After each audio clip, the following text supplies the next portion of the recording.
Have you ever looked at a successful business and just wondered, how do they always seem to know exactly what their customers want? Well, I'll tell you, it's not magic, and it's definitely not luck.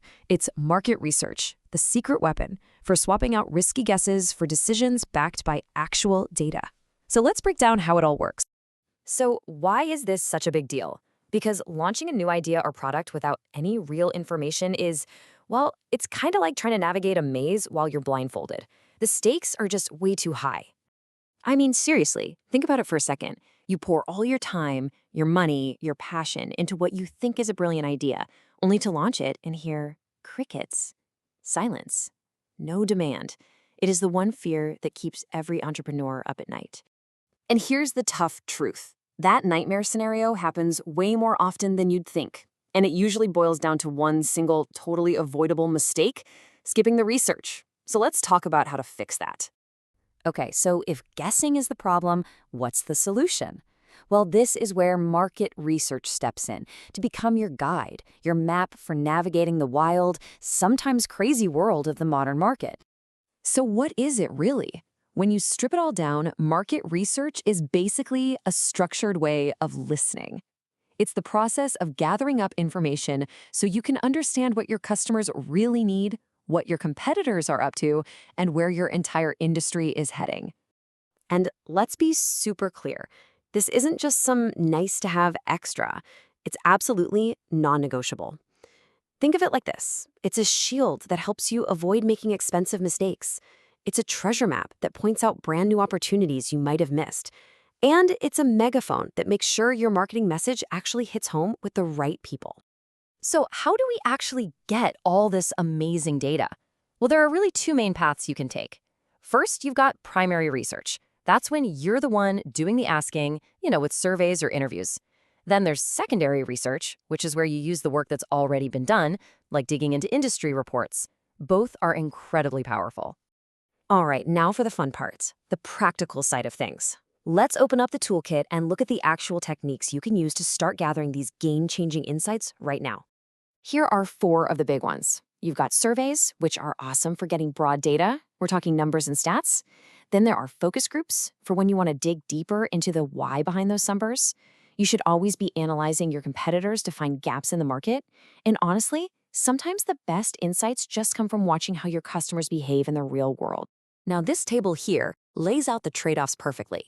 You can see that primary research gives you super specific data, but yeah, it's going to cost you more in time and money. Secondary research is the total opposite. It's fast, it's cheap, but the info is a bit more general. The real magic happens when you find a smart way to mix and match both. And you know what the best part is? You don't have to do all this with a pen and paper. We have some incredible digital tools at our fingertips. Google Analytics shows you what people do on your site. Platforms like Qualtrics make surveys a breeze. Tools like SEMrush let you spy on your competition. And software like Tableau helps you see the patterns in all that data. Okay, so this all sounds great in theory, right? But let's look at a real-world titan that has literally built an empire on top of market research. You guessed it, we're talking about Netflix. Their entire playbook is right here. First, they're obsessed with analyzing viewer data to see what we're all binge-watching. Second, they use that info to create local shows, think Squid Game, that become massive global hits. And third, they are absolute masters of testing, constantly tweaking everything from the movie posters you see to the color of a button, all to keep you watching. And what's the result of all that work? Oh, just over 230 million subscribers around the globe. That number is not an accident. It's the direct result of a relentless data-first strategy. It is absolute proof that when you deeply understand your market, you can achieve massive success. And listen, the Netflix story isn't some one-off fluke. This stat from McKinsey really brings it all home. Companies that use data-driven strategies are a staggering 23 times more likely to get new customers. It's an unbelievable advantage. It's a complete game changer. Okay, so we've gone through the what, the why, and the how. But now let's get real and talk about the common roadblocks that might be stopping you from turning all this amazing data into winning decisions. Right, this is probably the number one thing I hear, especially from startups and small businesses. This all sounds great, but it seems really expensive, and I just don't have the cash. It's a totally valid concern, but trust me, it's not a deal breaker. Because the reality is you can get incredible insights without spending a single dime. You can use powerful free tools like Google Trends to see what people are searching for. You can run simple polls on your Instagram or LinkedIn. The barrier to entry for doing good research has never, ever been lower. Now, here's another huge question.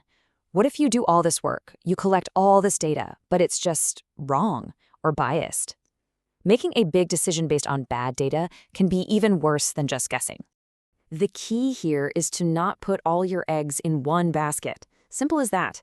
Don't rely on just one survey or just one report. You have to cross-reference your info. If a survey tells you one thing, see if you can find some chatter on social media that backs it up. You have to validate, and then validate again. So when you boil it all down, this is what it's all about. It's about a fundamental shift in how you think.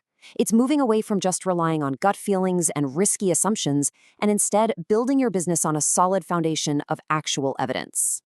At the end of the day, every single business is just a bundle of unanswered questions. Questions about your customers, your products, and your place in the market. The tools are out there. The techniques are waiting for you. So the only real question left is, are you ready to go find the answers?